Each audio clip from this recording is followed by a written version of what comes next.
I was teaching my students and showing them some examples. And in a twinkling of an eye, I was sharing a story, doing a prop, and next thing you know, I'm on the floor.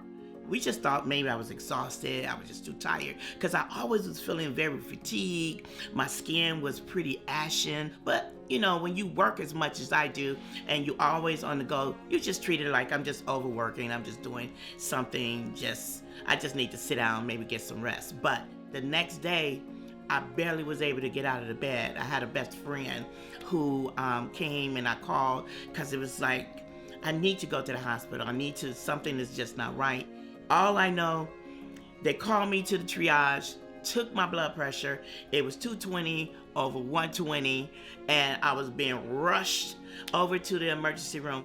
I was at that point, I had to tell the doctor, look, you need to tell me like I'm 2 years old. And pretty much what he was saying is that this disease, the lupus, had attacked my kidneys and that my kidneys were shutting down. And so lupus was never a term or a probable cause until it took me to pass out, and it took it to start affecting my kidneys before I was really adequately, properly diagnosed with lupus. In my particular case, my family had to learn it right then and there at the same time as I did, because I crashed into it. Did my journey end? No, of course not. My journey is just still beginning, and it's still going on. If I would have known some of the symptoms even ahead of time, then it would at least let me trigger some other additional questions or some other additional habits, I believe, that I could have tried to implement when you're dealing with a chronic illness. You need to be able to reach out to your team, whether it's the nurse practitioner, whether it's the nurse, whether it's the nephrologist, or whoever that's part of the team. Everybody has a role. Lupus is one of those diseases that it takes a whole tribe. It's not somebody, just not an island of one.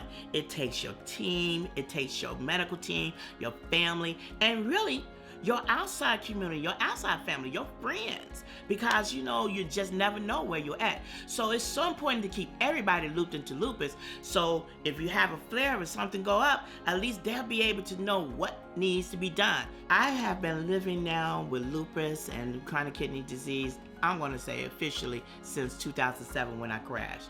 In the beginning, yeah, did everything look scary? Yes. I didn't even know I would be here right now, just talking to you guys and just sharing even my journey and my story. Don't let that situation, your disease, dictate you. You dictate it. I have a motto. My motto is that my will to live is stronger than this disease. And then my second mantra is that a change brings a change. So I want to tell you, change your thinking, change your mindset, change your action. You can live and live your life the way you choose to do it. Not because of the fact that you have lupus, not because of the fact you got renal disease. It's because of the fact you was born to succeed. And I'm telling you, be proactive with your team. Be proactive with your team and live your life. That's okay. You're gonna make it. So just know that.